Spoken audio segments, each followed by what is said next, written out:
Hi, I'm Erin Meese, And I'm Kristen Ireland. and we're the co-founders of People Spark Consulting. Welcome to our podcast, The People Spark, helping ag leaders step out of the weeds with clarity and confidence. We'll leave a little spark. We'll leave a little spark. I'm processing. You look like you're meditating or something. Okay. So, Erin, we have been having multiple conversations about this topic for weeks. So, we've been looking forward to doing this podcast episode because it's been top of mind. Early on, when we started working together, we created a kind of a chart that talked about the importance of skills and processes and how, as an organization, we invest in kind of leadership development, we invest in the skills, and somebody may have then the skills, but there may not be an organization's processes or structure to support it. Or we have organizations that have processes and structures in place, and the individuals don't have the skill set to be able to do that. And the impact is, if you're developing these skill sets and there isn't the process or structure, you have strong leaders that are pulling in different directions.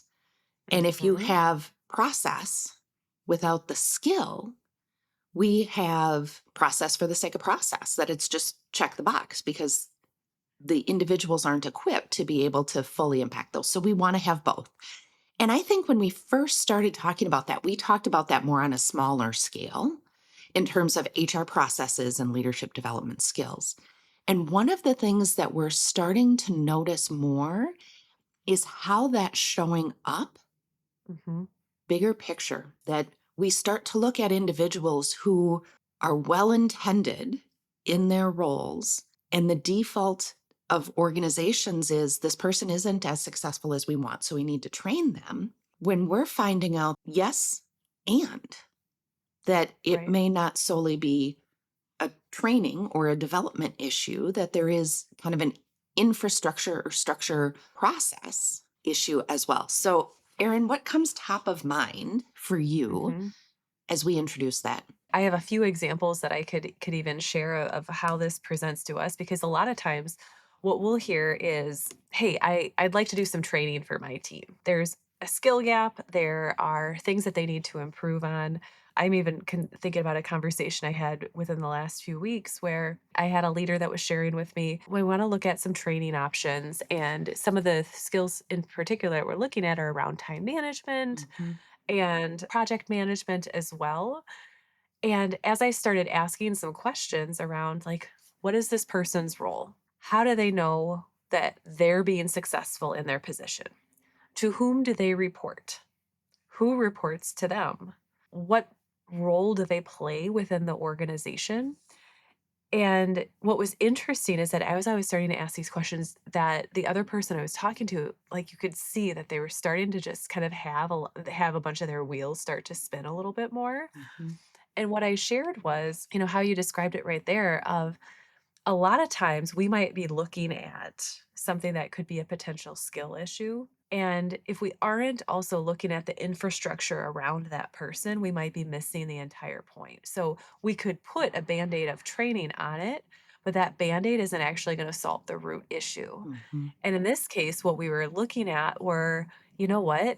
The roles, we're not so sure that they've been really well defined, because they have indirect reporting relationships with some key stakeholders, and they don't have positional power within the organization to make decisions. And what I shared with this person was, based on what you're telling me, they're having a hard time focusing or getting projects completed. I said, based on what I'm hearing from you, I am not really surprised that those symptoms are the ones that are showing up.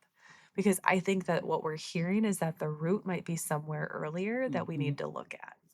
Well, that reminds me of two things.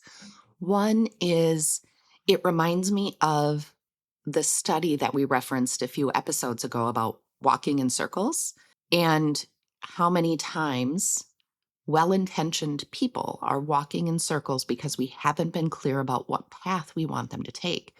And as you were describing that situation to me, I was like, oh my gosh, he's walking in circles. because that path isn't clear. We either haven't defined success. They're working with multiple people, which may be giving multiple different directions. It hasn't been defined to that level. So that path isn't clear to that person. So that was the first reflection as I was listening to you talk about that. And then the second thing it reminds me of is, and now I think I've mentioned before that Erin is really, I can remember quotes, Erin can remember books. So I'm going to take a guess at this one that this is a quote from Switch. Do I get bonus points because I have it right It literally probably here? is. That what often seems like a people problem is often a structure problem. And that to me is exactly what you described of we assume that it's the person, that the person doesn't have the skill sets to be successful. And we start to, I like the word that you used, band-aid that of we'll provide them training, we'll provide them training. It's an easier solution and it feels like a more obvious solution when it's that structure process, kind of infrastructure Yeah. behind the scenes that is really having an impact. And if you can invest all you can in training, and if we don't have that structure, that clarity, that path, Yeah. you're still not going to get there. Well, and that's what I think is super interesting because, I mean, at the core, a big part of our business, of what we do, is centered around training. Mm-hmm. And so it can feel very strange to people when we're saying, oh, I think there's something else going on. Mm-hmm. Mm-hmm. For sure. And I like how you described that person's response as you started to talk about it of, oh, there may be more to it. There may be something. One of the other examples that comes to mind for me is we recently did training for a co-op and included sales and operations.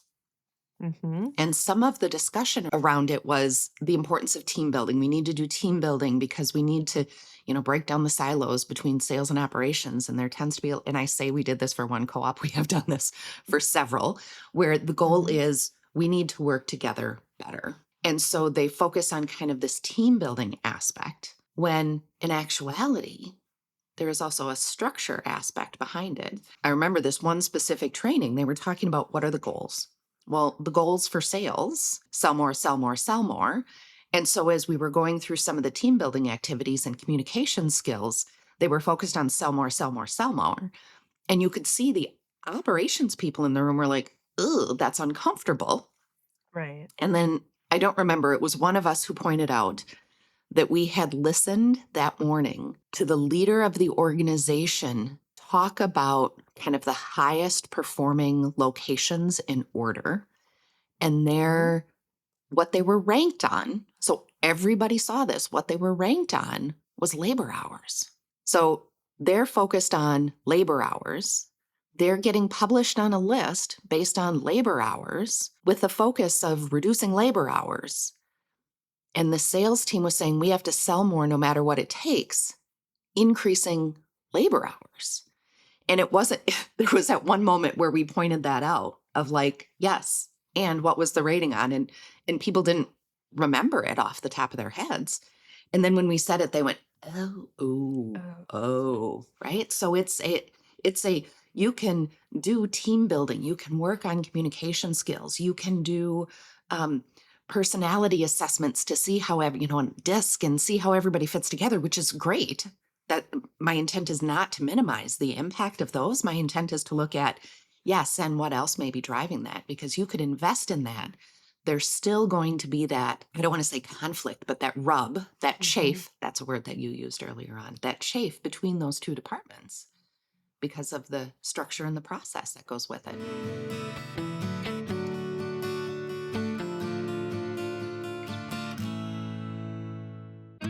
Did you know that contrary to what we might think, 96% of employees want feedback, whether it's constructive or recognition?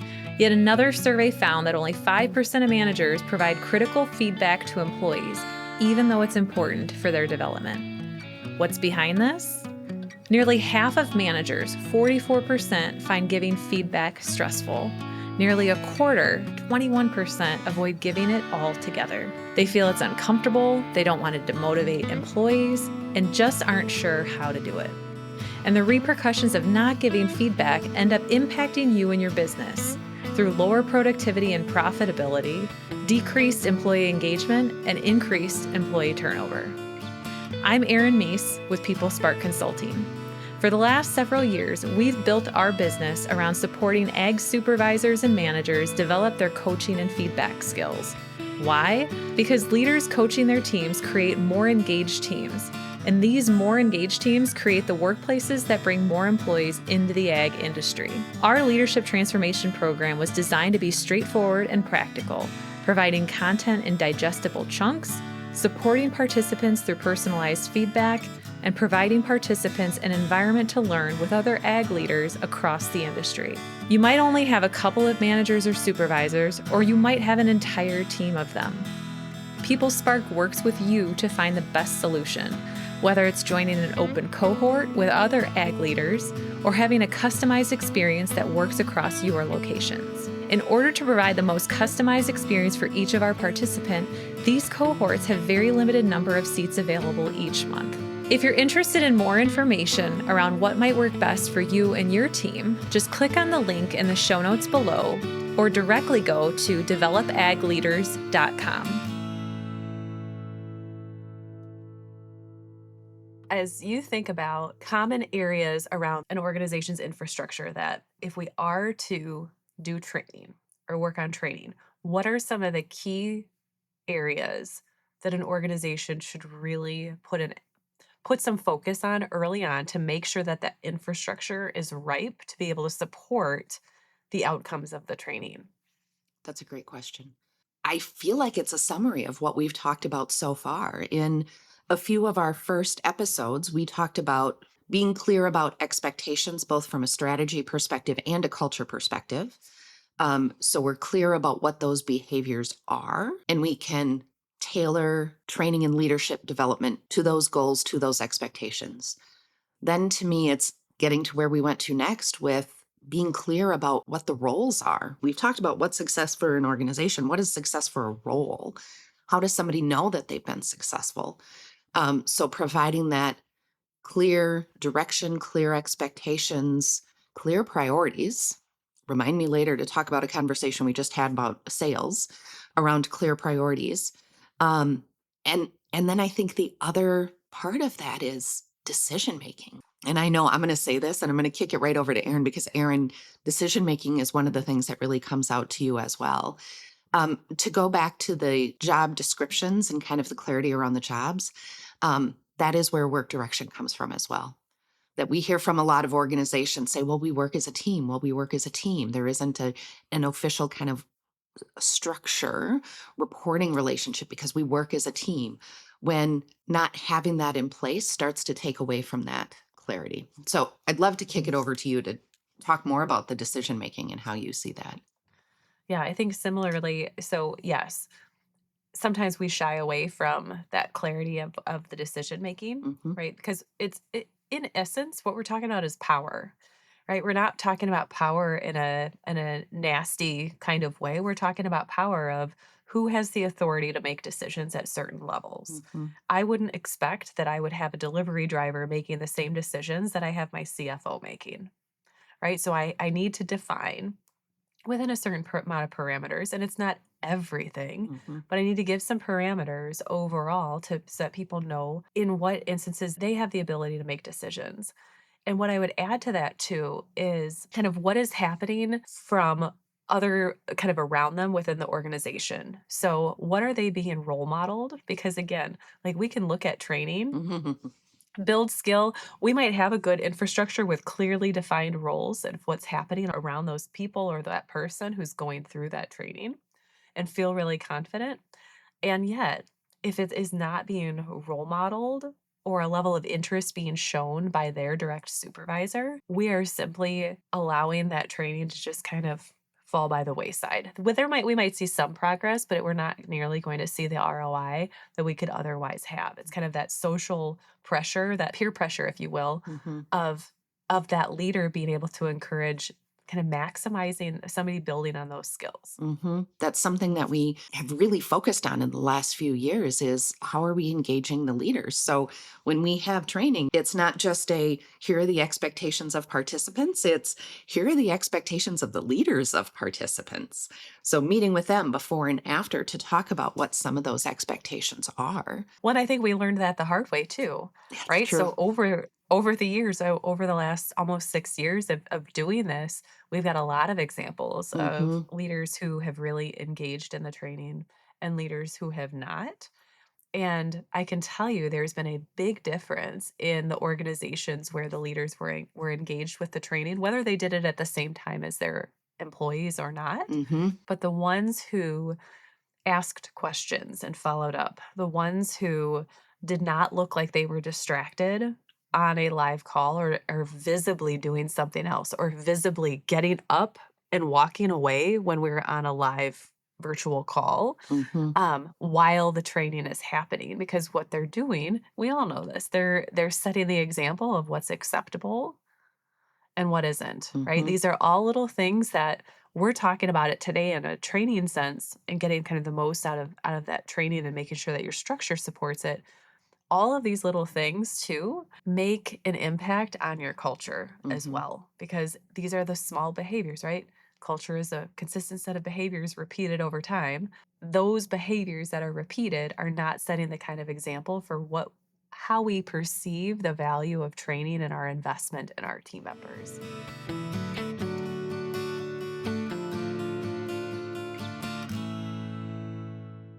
So, Erin, I want to double back to something that you said. So, we kicked off this conversation by you sharing the example that you had in place. Then you asked me if we're thinking that training is a solution or an option. What are some of the areas, those key areas of structure, infrastructure, process that leaders and businesses need to consider? How would they go about doing that? So we can say yes, focus on strategy, culture, structure, role clarity, expectations, um, decision making. How do they do that? Yeah. I think the first place to start is not going by what I think they know the answer to be. She gets bonus points for this. I don't know if you've heard this theme, but I've been reflecting back on a few of our episodes. We say this a lot. Ask, ask, ask what their perspective is. So, yes. Right. Well, and not only asking their perspective, but actually looking at what is in place. So go get the facts. So if we have job descriptions in our organization, pull them out. What do they say? When were they last updated? When were they last reviewed with our team members? Look at a performance review for some of our team members as well. What are the things that we are recognizing? What are the things that we're giving constructive feedback on? And oh, by the way, if we're not giving very valuable feedback in our performance reviews, I think that goes on to a second podcast episode we could probably talk about. Or 10. Because if there's, right, or because if we're not seeing any good, valuable feedback in there, chances are that process might be broken or needs some improvement because there should be some valuable feedback in there. But go back to the facts, go back to what information, what data we actually have, not just what we in our minds as leaders have adapted our perception or our perspective of what that role is supposed to do. Mm-hmm.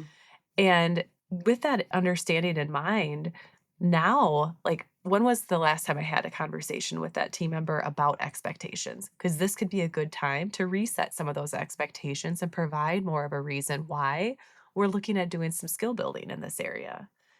If we're starting to see that there's a gap, then this is a good reason to either connect with your HR team if you haven't already, connect with another leader within your organization, reach out and call us. We're happy to have that conversation with you too. Of other questions that you can be asking to get down to that level of specificity that's going to be helpful for that team member. What would you add? So, I have two thoughts. We'll see if I can remember what the both thoughts were by the time I get to the end of it. Um, this reminds me of a conversation that I had with a GM a few years ago. The GM was looking at retiring in the next few years, and we were having a discussion about succession planning. Who was in his organization that he thought could be a potential successor to him? And he started to talk about one individual and how this person wasn't prepared yet. And I said, what does this person need to do? What do they need to prepare them to be ready? And he said, about 5 years. And I said, 5 years to do what? And it was this concept of, and I'm sure people have heard me share this story before, but it was this concept of, I know I need to develop. It wasn't providing that level of clarity or feedback in what specifically he needed to develop. That it was more of a, well, he just needs 5 years and he'll get it. Whoa. That's not getting to that point of clarity of providing that feedback of what does success look like? Where are you now? So we're providing that path for individuals. So that was one of my reflections as you said that. Second thing is we were just doing a training where we talked about the fact that fish notice water last. Yes. It's hard to reflect on our own things because fish notice water last. There's a fascinating story about that. There's a joke that goes with it. I'll let you all search that up. But fish notice water last. And I think that's somehow tied to even what we do in organizations. Like for many leaders, myself included, I look at things in terms of I was there when we made some of the decisions on the processes and things that we were looking at going forward. And I know there were good reasons of why we did it at the time. We never stepped back to think about, okay, now how do we question that? So even having somebody external question that, in the example of the co-op that we were talking to of, I don't think anybody had ever said, do you realize that we're recognizing one set of people for one thing and one set of people for something else, and those completely conflict? Because when we're in it, we don't notice it. And you even had an example working with an elevator at one point where they were concerned about the amount of overtime that their drivers were getting. And then when you step back and realized it, the drivers were getting a lot of overtime. They were incentivized to drive more miles. So they actually received an incentive for driving more miles. Well, driving more miles results in more overtime. So their current incentive plan was driving the behavior that they didn't want to see and having a negative impact. And this isn't a right, wrong, good, or bad. It is there wasn't anybody there to step back and be like, oh. And I didn't participate in that call, but I feel like you shared later that people did this. Oh. There it is.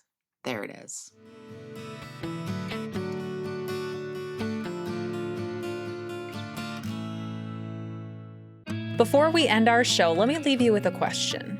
What would it feel like to leave the office every day, not just knowing that your managers and supervisors had everything under control, but that you were confident that the direction they were giving your team members was creating and reinforcing the kind of great culture in your business that the entire community talked about? The kind of culture where customers went out of their way to work with you instead of the competition, because they were cared for, consistent, and kind. If that sounds like the ag business you've always wanted, stick with me for just another minute. Too many ag business owners and general managers, yes, even the big ones, find themselves stuck.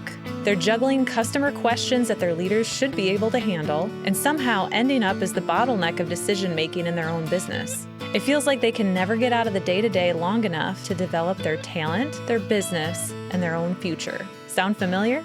You've worked hard to get where you are, but staying stuck here isn't sustainable. Not only that, it's costing you time, energy, and future growth. The good news? You don't have to figure this out all alone. That's why we offer you the opportunity to schedule a free culture development session. This no obligation, no pressure call is your chance to explore whether our programs are the right fit for you. Our programs have helped ag businesses across the U.S. like you to build great work teams and cultures, retain great employees, and develop plans for your business's success, all while freeing up more time for you. When you schedule your free culture development session, here's what you'll get. A personalized conversation with an expert advisor who's seen firsthand what it takes to break through barriers and achieve the culture and outcomes you're seeking. The opportunity to see how our programs can help you define your business and people strategies, and actionable insights tailored to your goals so you can start moving towards the business you've always envisioned. If you're ready to stop spinning your wheels and start building the ag business you deserve, here's what to do next. Visit this link in the show notes and book your free culture development session today. Don't wait. The next big breakthrough might be just one conversation away. Thanks for listening to today's episode. I think one of the things I would have a listener consider, especially if, so I'm just jumping into my spark, I think. Oh, perfect. Okay.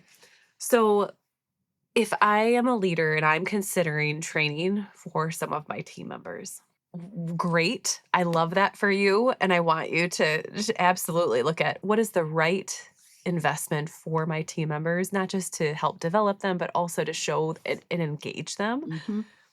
I would also, before you look at training as the solution, look at what is their role? What is expected of them in their role, and how is this training tied back to some of those expectations? Because if that answer is not clear, then on the structural side of things, I have some conversations I need to have Mm-hmm. with that team member Mhm. first. And then I think it also helps to make this training feel less of a one off and make it feel much more organic in that, hey, this is an expectation of your role. It's not that I need you in this position for 5 more years. It's that I need you to understand kind of how to give coaching and feedback. I need you to know how to put together an annual budget. I need you to know how to do X, Y, and Z. And this training is specifically working on or focused on these particular skills that you will need as you develop into this position in the future. So being able to help connect those, I think, would be where I would go for my spark. Kristen, where would you go? I'm going to add on to yours, and I don't know if that's going to be my spark or if I'm going to add something else. In addition to, if you're thinking about offering training, I would say if you're thinking about delving more into team building as a whole, we need to have a retreat. We need Good to call. we Good need to call. do, some person. We need to do disc. We're gonna do strengths finders. That any time that there is a need to do that, and this isn't an either or, this is an and. Yes, Mhm. that is a great investment. And double check. So to me, it goes from an individual basis to a team basis to an organization basis, if you're looking at that. As I see this, I'm hesitating because I totally want to get into other topics where I'm like, no, getting too deep. Yeah, this is where, when people call us nerds, I had this come up on a conversation just this week where somebody said, "Oh man, we're just a bunch of HR nerds, aren't we?" And I said, Yes, we take that as a compliment, absolutely. yes. And more than HR nerds, we're just nerds in general, I think. I'll embrace that. I own that totally. I would say try to take off your hat as you do that. So I think your Mhm. spark was, if you're thinking about training or team development or something, think about the structure. So that was your spark. I think my spark would be really try to do that from an outsider's perspective.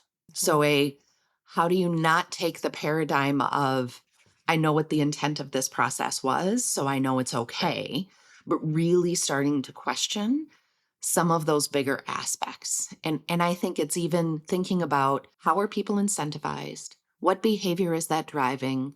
Does that behavior align with where we want the business to go as a whole? So looking at it from kind of a clean slate, not bringing the intent of those being put in place, or get an Yeah. external. And that's why I think I'm hesitating, is I'm saying that from a, hey, call us. Because yes, we can ask some of those questions. I'm also not saying it from a, you need to call us. There are ways that you can do that on your own, right? Absolutely. But stepping back with that, I'm not going to bring my paradigm with me, and look at it from an external perspective. And sometimes it's just easier to have somebody from the outside ask those Yes. questions. And yeah, And it's I usually absolutely not a love big, that. it's not usually a big or deep question, that it usually only takes about 2 or 3 questions for somebody to go, oh, there it is. Mhm. Yep, there it is. Yeah, So absolutely. there's my spark. Well, I love that. I love that. I think that's a good place for us to finish up. So, especially in thinking about if I'm looking at doing an investment in training, if I'm looking at building the skills of some of my team members, what do I need to do to make sure that the infrastructure of my business is going to be able to support them beyond the training. And it's going to be able to help maximize what they're getting in the return that they're putting in into that investment as well. Well, and I'm gonna flip that too. So training is the one that people see most. Like that's the pain point and the solution that people go to. So that's why I love that you have that as your spark. There's the other side of it. If we start with some of the structure work first, it becomes very clear what those training needs are. Mhm. So it can Absolutely. go the other way as well of, okay, now that we know that this is what this is what the path looks like. Here are the expectations that we have. Here's what success looks like. Here's the decision making that they're responsible for. It directly leads into now here are the gaps and where we need to Mhm. go with that training. So it provides more clarity even the other way. Yeah, absolutely.